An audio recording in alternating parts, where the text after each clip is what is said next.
Dear students, welcome to lecture 8 in distributed systems.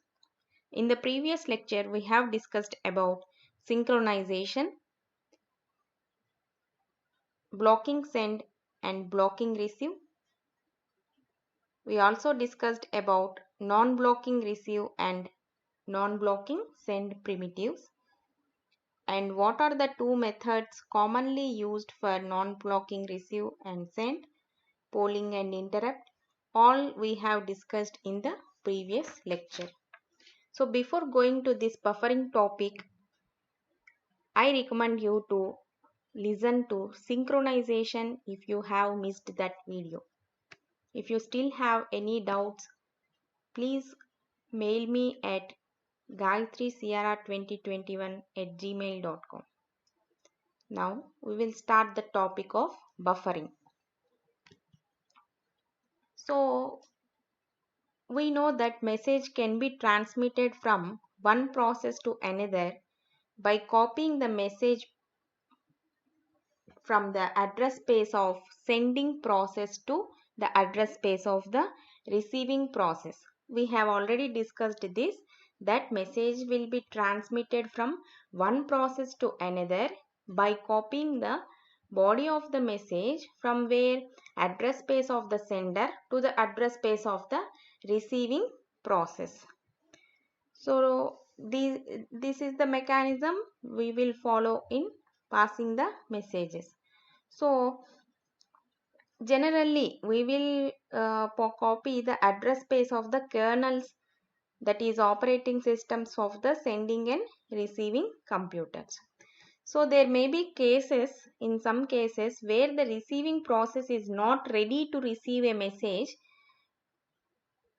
after transmission. So when it is transmitted, the receiver process is not ready to receive the message.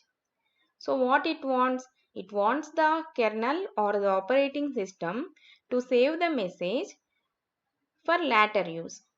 So always the receiver expects this. We also expect whenever we are not ready to receive the message, we will see our incoming messages after some time. So they will be maintained in a buffer. In such a manner, when the receiving process is not ready to receive the message when it is transmitted, so it expects the operating system to save that message for later reception. So in these cases, what the operating system will do? It will rely on the receiver having a buffer in which the messages can be stored, so that they can be stored in a specific order as they are received in order to read the message. So in inter-process communication IPC, the message buffering strategy is strongly related to the synchronization strategy. So both the synchronous and asynchronous modes, which we have discussed in the synchronization topic of communication, they correspond to the two types of buffering. They are null buffering or no buffering. Null buffer or no buffer. So both the synchronous and asynchronous mode of communication will go with the either null buffer or no buffer. So no buffering and a bounded buffer with unbounded capacity. This one we will discuss in the following topic. So the other two commonly used buffering strategies are single message and finite bound buffer, or multiple message buffer. So buffering strategies will go under single message and finite bound. So there will be certain limit of 10 message or 250 messages, like that. It is a finite buffer. When it comes to unbounded capacity, means we can store any number of messages in an unbounded capacity. So these are the four types of strategies we will follow. What are those? Single message buffer, finite bound buffer, no buffering, or null buffer is nothing but no buffering, and unbounded capacity buffers. single, finite, multiple message buffers, and the last one is unbounded capacity. So there are 4 types. So what is the requirement of buffer? Let us revise this one. Messages will be transmitted from one process to another by copying the body of the message from the address space of sender to the receiver. So when the messages are transmitted, the receiving process may not be ready to receive that message when it is transmitted. It might be in some other work, doing some other work. So what it want to keep it in a buffer for later reception. So for that purpose, in inter-process communication, the message buffering strategy is a synchronization strategy, and the both modes of synchronous and asynchronous modes of communication will follow the buffering strategies. So we have already discussed that synchronous mode of communication will not use the buffers, whereas the asynchronous communication will use the buffer. So the 4 types of strategies we follow is null buffer, which is also called as no buffering, and the second type is single message buffer, and the third type is unbounded capacity buffer, and the fourth type is finite bound buffer. Finite bound buffer is also called as multiple message buffers. So all these are the 4 types of buffers we will discuss here. So now the first one is null buffer. In the name itself it says that null. Null means nothing. So there is no buffering in this strategy. So there is no place to temporarily store the message. If there is a buffer, we can store it temporarily for some time. But there is no buffer here. So we are not going to store anything temporarily. So one of the following implementation strategy is to follow this one. Means when there is no buffer for both the sender and the receiver, what the sender process should do? The message remains in the sender process address space only. Why? Because there is no buffer at the receiver end, and the execution of the send is delayed. Delayed means it will be sent after some time. So when it will be sent? Until the receiver executes the corresponding receive. So the receiver expects or he executes the statement receive. Now I am ready to receive your message, like that. Some statement will be receive statement will be executed, and then the sender processes will resend, means it will re-execute the backup or the suspended send statement. It will be unblocked and it starts by re-executing the send statement. So here when there is in null buffer strategy, as there is no buffer space, what the message will remain? It will remain in the sender's address space. When it will be sent to the message, when it will be sent to the receiver means when the receiver process is ready to receive the message, it will give or it will execute the corresponding receive statement. In such a case only the sender process will be re-executing the send statement, so that the message will be received by the receiver process without maintaining the buffer. So when the receiver executes receive, some acknowledgement is sent to the sender's kernel saying that the sender can now send the message. The same, receiver is ready to receive the message, so the sender can now send the message. So on the receiving end, the acknowledgement message that the sender is unblocked and the send statement is executed. So this time the message is successfully transferred from sender to receiver and the message is received by the receiver. So another implementation strategy is the message is simply discarded and the timeout mechanism is used to resend the message. Whenever it is received by the receiver and the receiver is not ready to receive that message, the message is discarded with the timeout mechanism. So what the sender will do, he used to resend the message after some timeout period, some 10 seconds or like that. After some timeout period, he will resend that message. So after executing send statement, the sender process waits for an acknowledgement. From where? From the receiver process. If no acknowledgement is received within certain amount of time, it assumes that its message was discarded and it tries again to send the message. So the sender may have to try several times before succeeding. Means before getting the acknowledgement, the sender will try several times of sending the message. So the sender gives up after retrying for certain preceded decided number of times. For example, they assume that they will retransmit the message for 5 times. So in such a case, the sender will retry the message, send message for 5 times and he will leave that message. So this one is explained in this figure. So in the case of no buffering, the logical path is here. Message is directly transferred from sender address space to the receiver's address space. So this one involves only single copy from sender to receiver. This one is single copy operation. Okay. When there is no buffer, the sending process directly copies the message to the receiving process.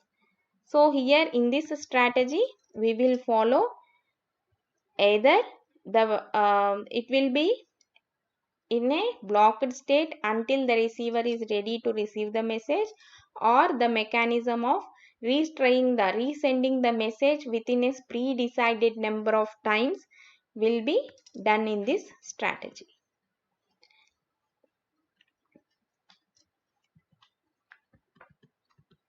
Now, and the second type of buffering is single message buffer.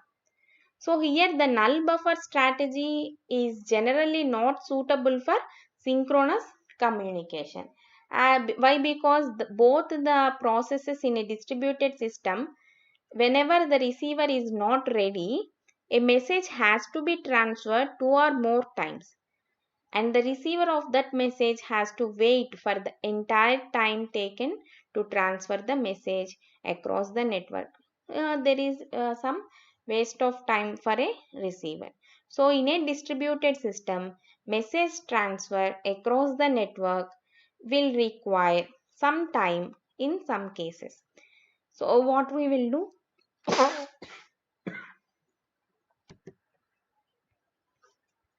So in a single message buffer strategy is the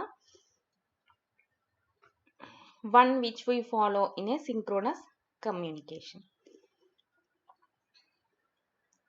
So instead of null buffer strategy, all the synchronous communication mechanisms in a network or a distributed systems use single message buffer strategy. Why? Because we need not wait for the entire time which will be taken to transfer the message from the sender process to the receiver process. Before getting a new message from the friend, we will look into the other messages. We will not wait for getting the message from the sender. In such a manner, instead of that null buffer strategy, where the receiver need to wait for the message transmission across the network, synchronous communication mechanisms will follow the single message buffer strategy. So in this strategy, a buffer is maintained which is having a capacity to store a single message where it is maintained, it is used on the receiver's node. Why? Because where systems which are based on the synchronous communication will have the module of it may have at most one message storage at a point of time. So the main idea behind this single message buffer strategy is to keep the message ready for use at the location of the receiver. Why? Because the receiver need not wait. Already the message is ready at the receiver's location. Simply they need to take it from the buffer and they can read the message. So in this method, the request message is buffered on the receiver's node. If the receiver is not ready to receive the message will be maintained in the buffer space. So see here, this one is explained here. So here we are maintaining single message buffer where the sender process message, one message can be stored in this buffer. And then when the receiving process is ready to receive that message, it will be copied from message buffer to the receiving process node. So as you see here in the previous figure, we have only one copy, means one copy operation from sender to receiver. Directly we are copying the message from sender process to the receiving process as there is no buffer. But here in a single message buffer strategy, two copy operations are needed. Why? Because the message need to be transferred from buffer and then from buffer to the receiving process. Okay. And the third one is unbounded capacity buffer. So asynchronous mode of communication will be there in a so whenever there is an asynchronous mode of communication, the sender need not wait for the receiver to be ready. Means the sender will go on sending the messages. It is not bothered about whether the receiver is receiving that message or not. It is not bothered. It will continuously send the messages in an asynchronous mode of communication. So in such a mode, there may be several pending messages. Means those messages which are not received by the receiver or they are not being accepted by the receiver are called as the pending messages.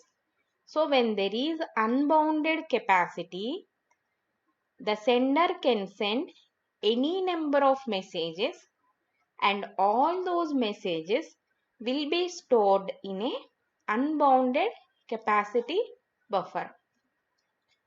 So what this one is, an unbounded capacity buffer can store all the unreceived messages and it is supporting the asynchronous communication with the assurance that all the messages sent to the receiver will be delivered. Means whatever message sent by the sender will be stored in the unbounded capacity message buffer and it should give guarantee that whatever messages sent to the receiver will be delivered to the receiver. Okay, this type of strategy is unbounded capacity buffer. So we have discussed zero buffer means null buffer where there is no buffer. Directly the send message, if send message is executed, then the receiving process should receive that message. Whenever the receiver is ready to receive that message, then the sender process will execute the send message. So like that, the message will be received in null buffer and in a single buffer, we will have a message buffer to store a single message. Whenever the receiving process is ready, it can read the message from the single message buffer. And advantage of single buffer is the receiving process need not wait until the message transmits from sender process to receiver process. This network time can be saved by the receiving process in this mode. In what? Single message buffer mode. And the third one we have discussed is unbounded capacity buffer, where the sender can send any number of messages to the receiver and they will be stored in the buffer with the assurance that all the message sent by the sender will be received by the receiver. It will be delivered by the receiver. And the last fourth type of buffer is finite bound buffer. Fourth type of buffering strategy is finite bound buffer, or it can also be called as multiple message buffer. So this one, what is unbounded capacity buffer, it is practically impossible. Means to implement an unbounded capacity buffer is somewhat impossible. So in practice, systems which are using asynchronous mode of communication use finite buffers. Finite bound buffers means there is some limit. They are also called as multiple message buffers. So asynchronous mode of communication will use multiple message buffers.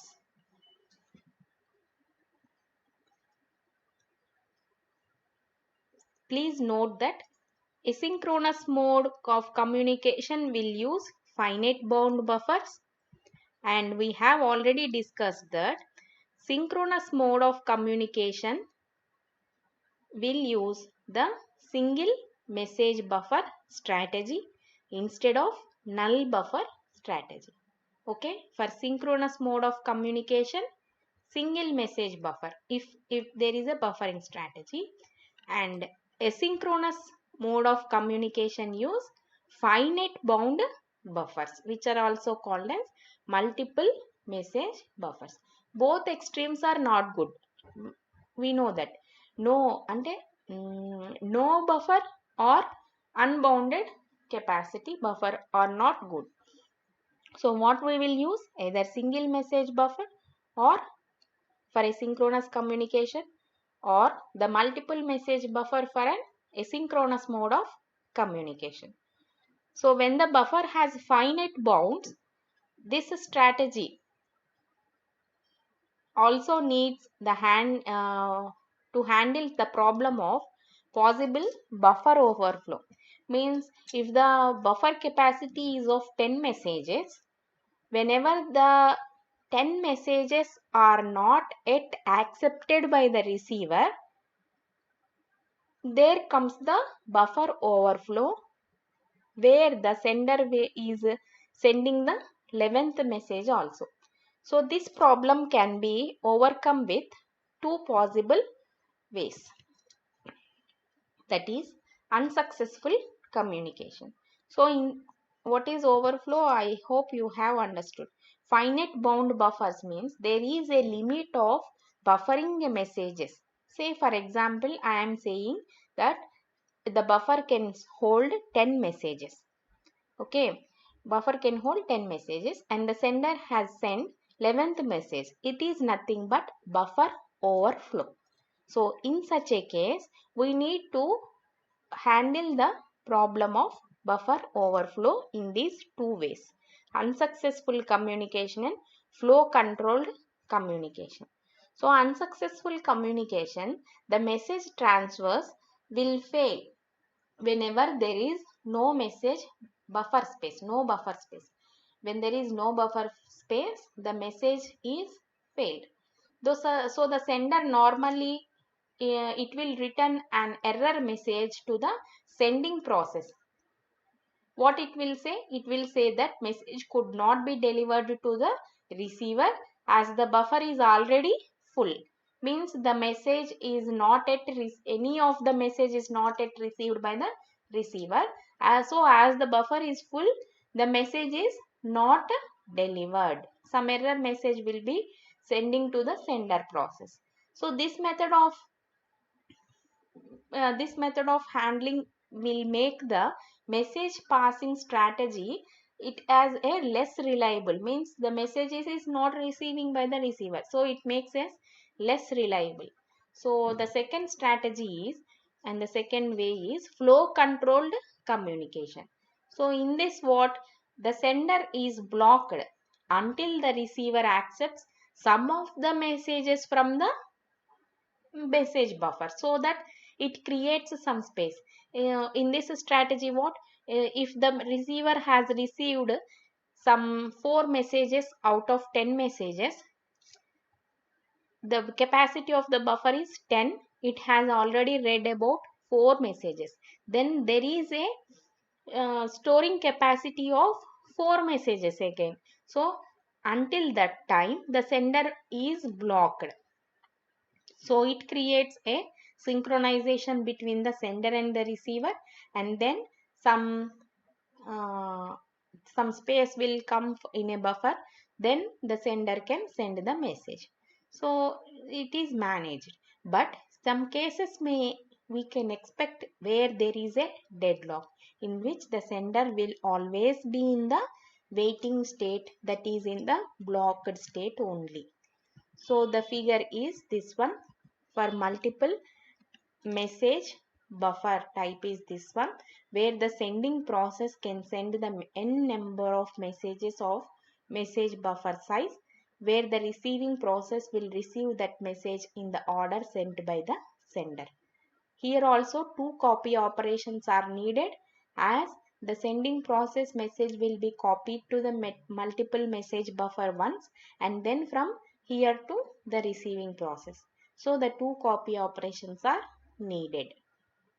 This is the type of multiple message buffer.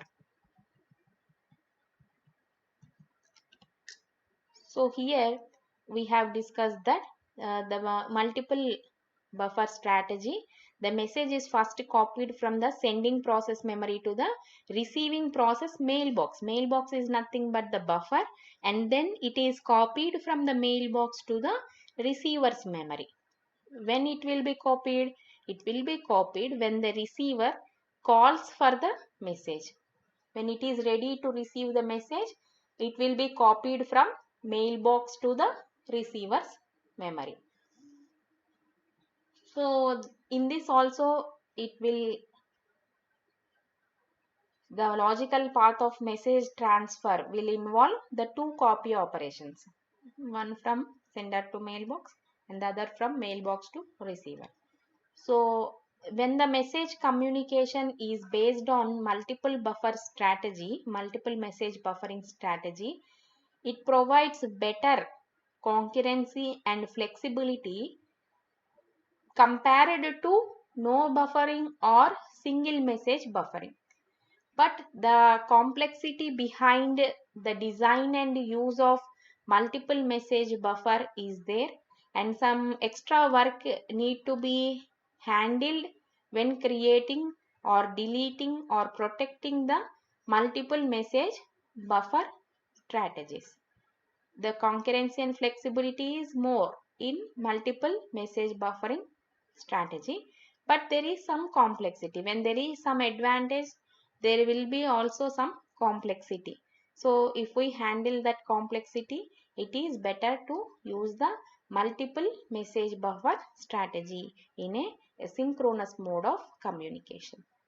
I hope you all understood that this topic about buffering. The types of buffering: null buffer, single message buffer, both are for synchronous communication; unbounded buffer or finite bound buffer, that is multiple message buffer. Both these 3 and 4 are for asynchronous mode of communication. Thank you.